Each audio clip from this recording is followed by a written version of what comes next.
코로나19 확진자가 급증하면서 위중증 환자 병상 확보에 비상이 걸렸는데요. 정신질환을 앓는 확진자를 치료할 병상 확보는 더 시급한 실정입니다. 경기 구리시의 한 정신병원에선 50명 넘는 확진자가 나왔는데요.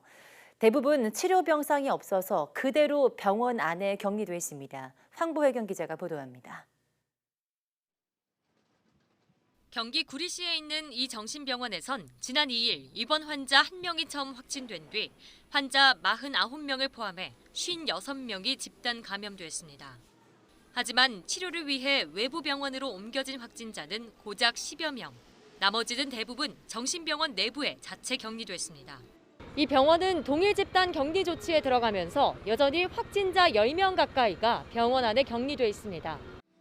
정신병원 특성상 환자 통제가 어려워 감염이 전파되기 쉬운 만큼 코로나19 치료가 가능한 병원으로 서둘러 분산 이송해야 합니다.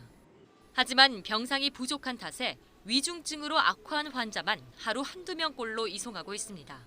확진자랑 같은 층에 계셨고 그러면서 이제 저희 아버지도 확진이 계셨는데 인지능력도 떨어지고 아프시다고 해도 제대로 그거를 표현을 잘 못하시다 보니까 보건소 쪽에서는 지금 병실이 없다라고.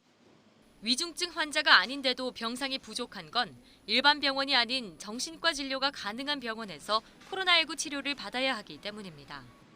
하지만 이들이 입원할 수 있는 공공병원은 국립정신건강센터와 의정부의료원, 청주의료원 등 전국을 통틀어 3곳뿐.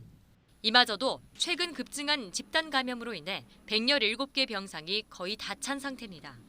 병상은 풀로 돌아오고 있죠. 밀접 접촉자보다는 확진자 병상이 중요해서 지금은 이제 전환 과정 중에 있고요. 정부가 지정한 감염병 전담병원 가운데 정신과 진료가 가능한 곳으로 옮기려 해도 손이 많이 가는 환자들이란 이유로 받지 않으려 하는 경우가 많습니다.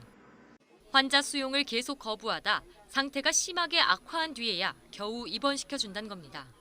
확진이 되고 나서 수차례 이송을 요청을 해도 호흡 곤란까지 가야 겨우 이송을 해주시더라고요.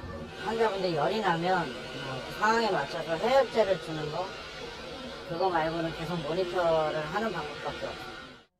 이런 문제를 해결하고자 보건복지부는 정신질환을 앓는 확진자를 위한 전담병상을 더 늘릴 계획입니다.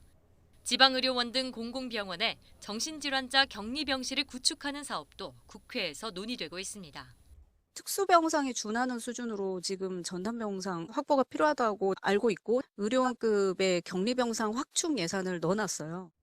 하지만 감염병 전담병원의 협조가 없는 한 당장 병상 부족 문제를 해결하긴 어렵습니다.